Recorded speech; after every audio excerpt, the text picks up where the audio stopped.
Hello everyone, welcome to Tamil pharmacology channel. இன்னைக்கு நம்ம எதை பத்தி பார்க்க போறோம்னா இருமல் மருந்து, அதாவது காஃப் சிரப்பை பத்தி பார்க்க போறோம். இந்த சிரப்பை பத்தி நம்ம பார்க்கறதுக்கு முன்னாடி இருமல் எதனால வருது, எப்படி வருதுன்னு ஃபர்ஸ்ட் பார்க்கலாம்.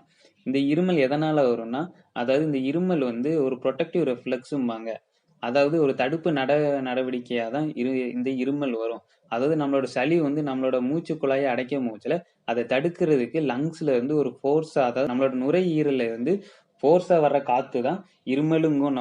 இந்த இருமல் எதனால வருது, அதாவது இந்த இருமல் வர்றதுக்கு ஒரு 3 நரம்பு காரணமா இருக்கும். நரம்புனா உணர்ச்சி நரம்புகளும்பாங்க அதை.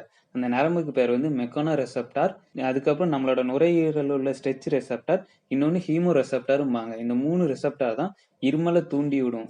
எப்படி தூண்டி விடுதுன்னா, நம்மளோட சளியோ ஏதோ நம்மளோட மூச்சு குழாயில வந்து தங்க மூச்சுல நரம்புகள்லாம் தூண்டப்படுது. இந்த இந்த நரம்புகள் தூண்டப்படுறதுனால என்ன ஆகும்னா, நம்மளோட மூளையில உள்ள மெடுலா ஆப்லாங்கேட்டா, அதாவது இந்த மெடுலா ஆப்லாங்கேட்டா மூளையோட தண்டுல இது இருக்கும். இந்த மூளை தண்டுல உள்ள மெடுலா ஆப்லாங்கேட்டா தான் காஃப் சென்டரும்பாங்க. இந்த இது அதாவது இருமலை மெயின்டைன் பண்றது இந்த மெடுலா ஆப்லாங்கேட்டாவோட வேலை தான்.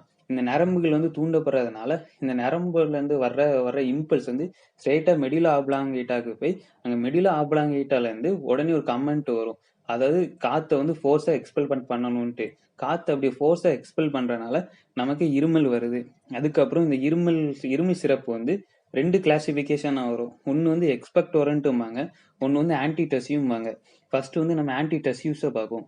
அந்த ஆன்டிடெசிவ் எதுக்காண்டி கொடுப்பாங்கன்னா, வறட்டு இருமல், அதுக்கப்புறம் அலர்ஜினால வர்ற இருமல். இந்த ஆன்டிடெசிவ்ல என்ன காம்பினேஷன்ல வரும் மோஸ்ட்லி, அதாவது குளோர்பெனிரமின் மேலேட், ஃபெனில்நெஃப்ரின் மேலேட், டெக்ஸோமெத்தோப்ராம், இந்த மூணு காம்பினேஷன்ல தான் மோஸ்ட்லி இந்த ஆன்டிடெசிவ்ஸ் வரும். இந்த ஆன்டிடெசிவ்ஸ் வறட்டு இருமல், இந்த அலர்ஜினால இருமலுக்கு மட்டும்தான் எடுக்கணும். இதை சளி இருமலுக்கு நீங்க எடுக்கக்கூடாது. எதுக்காண்டி இந்த சளி இருமலுக்கு நீங்க எடுக்கக்கூடாதுங்கன்னா, இந்த ஆன்டிடெசிவ்ஸோட வேலை என்னன்னா, இது ஸ்ட்ரெயிட்டா நம்ம மூளையில உள்ள மெடுலா ஆப்லாங்கேட்டாலவே செயல்பட்டு அதை காஃபை சப்ரஸ் பண்ணும். அதாவது இருமலை குறைக்கும். நம்மளோட நெஞ்சில் உள்ள சளியை வெளியே எடுக்காது. இதோட வேலை வறட்டு இருமலுக்கு எது கொடுக்காங்க, இது இருமலை மட்டும் குறைக்கிறனால தான் இது வறட்டு இருமல் கொடுக்காங்க. இதை நீங்க சளி இருமலுக்கு எடுத்துக்கிட்டா நம்ம நெஞ்சு சளி வெளியே வராது. இது ஸ்ட்ரெயிட்டா நம்மளோட சிஎன்எஸ்ல செயல்பட்டு அது இருமலை மட்டும்தான் குறைக்கும். அதுக்கப்புறம் நம்ம எக்ஸ்பெக்டோரண்ட்டை பார்ப்போம். எக்ஸ்பெக்டோரண்ட்ல மோஸ்ட்லி என்ன காம்பினேஷன் வரும்னா, புரோமோஹெக்சின், யுவாஃபென்சின், ஆம்ப்ராக்சில், பொட்டாசியம் சிட்ரேட், இந்த 4 காம்பினேஷன்ல தான் வரும். இந்த 4 காம்பினேஷன் எக்ஸ்பெக்டோரண்ட்பாங்க. இந்த எக்ஸ்பெக்டோரண்டோட வேலை என்னன்னா, நம்ம நெஞ்சில கட்டியா உள்ள சளியை இலக்கி இது வெளியே எடுக்கும். இது எப்படி இழக்குதுன்னா, நம்மளோட நுரையீரல் பகுதியிலையும், அதாவது நம்மளோட சுவாச குழாயிலையும் பிரான்கில் செக்ரீஷனை தூண்டி விடும். அதாவது இந்த சுவாச குழாயில மைக்ரோ செக்ரீஷன் பார்ட்டிகல்ஸ் இருக்கும். அதாவது லைசோசோமல் செக்ரீஷன் ஒன்னு இருக்கும்.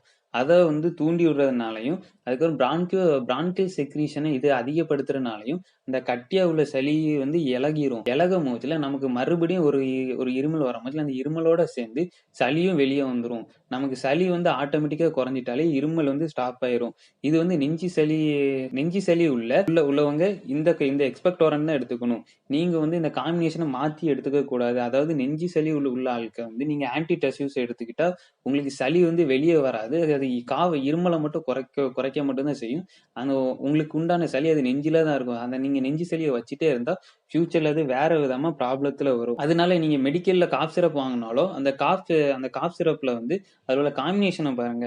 இந்த எக்ஸ்பெக்டோரண்ட்ல என்னெல்லாம் வரும்னா, புரோமோஹெக்சின், யுவாஃபென்சின், ஆம்ப்ராக்சில், பொட்டாசியம் அயோடைட். அதுக்கப்புறம் ஆன்டிடெசிவ்ஸ்ல என்னெல்லாம் வரும்னா, டெக்ஸோமெத்தோப்ராம், ஃபெனில்நெஃப்ரின் மேலேட், குளோர்பெனிரமின் மேலேட், இந்த 3 வரும். நீங்க பார்த்து வாங்குங்க. ஏன்னா உங்களுக்கு உண்டான சளி எப்படி இருக்குன்னு உங்களுக்கு தான் தெரியும். அதனால நீங்க மெடிக்கல்ல கேட்டு வாங்கினாலும் எதுக்கும் நீங்களும் ஒரு தடவை அந்த காம்பினேஷனை செக் பண்ணிக்கோங்க. அதுக்கப்புறம் இந்த காஃப் சிரப் சாப்பிட்றதுனால வர்ற சைடு எஃபெக்ட் பார்க்கும். அதாவது காஃப் சிரப் சாப்பிட்டாலே பொதுவாக எல்லாத்துக்கும் தூக்கம் வருங்கிறது தெரியும். கொஞ்சம் தூக்கம் வரும். அதுக்கப்புறம் இந்த காஃப் சிரப் ஒத்துக்கிட்டாட்டி வாமிட் வரும், இல்லாட்டி வயிற்று வலி வரும், இல்லாட்டி லூஸ் மோஷன் வரும். அதுக்கப்புறம் கடைசியா நம்ம இந்த காஃப் சிரப் எடுத்துக்கும் போதுல எது நம்ம எடுத்துக்க கூடாது. இந்த காஃப் சிரப் எடுக்கும் போதுல நீங்க இருமலுக்கு மாத்திரைகள் எடுக்கக்கூடாது. ஏன்னா ரெண்டுத்துலயும் ஒரே காம்பினேஷன் தான் வரும். அது ஓவர் டோஸாவும் ஆயிடக்கூடாது. அதுக்கப்புறம் இன்னொன்னு என்னன்னா, காஃப் சிரப் எல்லாரும் அதுல இந்த காஃப் சிரப் மூடியிலே அளவு கொடுத்திருப்பாங்க. அந்த அளவுபடி குடிக்கணும். அதாவது 1, 2 பேரு அதாவது பாட்டிலோட குடிப்பாங்க. அப்படி குடிக்க கூடாது. ஏன்னா இந்த காஃப் சிரப் ஓவர் டோஸ் ஆயிட்டா இது ஸ்ட்ரெயிட்டா மூளையில போய் பாதிக்கும். அதனால நீங்க காஃப் சிரப் குடிக்கும்போது அந்த மூடியில உள்ள அளவு குடுத்திருப்பாங்க. டாக்டர்ஸோ இல்ல பார்மசிஸ்ட்டோ உங்களுக்கு இவ்வளவு அளவு தான் சாப்பிடணும்னு குடுத்திருப்பாங்க. காஃப் சிரப் 3 வேளைக்கு கூட குடிக்கலாம். அதனால ப்ராப்ளம் இல்ல. ஆனா அத அளவா குடிக்கணும். அதுக்கப்புறம் இந்த காஃப் சிரப்போட அப்சார்ப்ஷன், எக்ஸ்கிரீஷன் அதாவது இது எப்படி அப்சர்வ் ஆகுது, எப்படி நம்ம உடம்ப விட்டு வெளியேறும்னு பார்க்கும். இந்த காஃப் சிரப் சாப்பிட்டா 1/2 மணி நேரத்தில இதோட செயல் வந்து ஆரம்பிச்சுரும். இது ஃப்ளூயிடுங்கிறனால கொஞ்சம் சீக்கிரமாவே இதோட செயல்பாடு ஆரம்பிச்சுரும். அதுக்கப்புறம் இது வந்து எங்க மெட்டபாலைஸ் அதாவது வளர்சிதை மாற்றம் அடையும்னா, நம்மளோட லிவர்ல தான் இந்த காஃப் சிரப் எல்லாம் மெட்டபாலைஸ்ட் ஆகும். இது நம்மளோட லிவர்ல வந்து மெட்டபாலைஸ்ட் ஆன அப்புறம் நம்மளோட யூரின் வழியா இது எக்ஸ்கிரீஷன் ஆயிரும். அதுக்கப்புறம் இதோட யூஸ் வந்து இந்த வீடியோ டைட்டில்லயே இருக்கு. இருமலுக்கு தான் இத யூஸ் பண்ணுவாங்க. இந்த காஃப் சிரப்ப நீங்க சளி, இருமலுக்கும் யூஸ் பண்ணிக்கலாம். அலர்ஜினால வர்ற இருமலுக்கும் யூஸ் பண்ணிக்கலாம். அதாவது வறட்டு இருமலுக்கும் யூஸ் பண்ணிக்கலாம். எப்படின்னா, இதுல உங்களுக்கு யூஸ் பண்ற விதம் வந்து அந்த காம்பினேஷன் தான் ரொம்ப முக்கியம். வறட்டு இருமலுக்குள்ள காம்பினேஷன நீங்க சளி இருமல் எடுத்துக்க கூடாது முக்கியமா.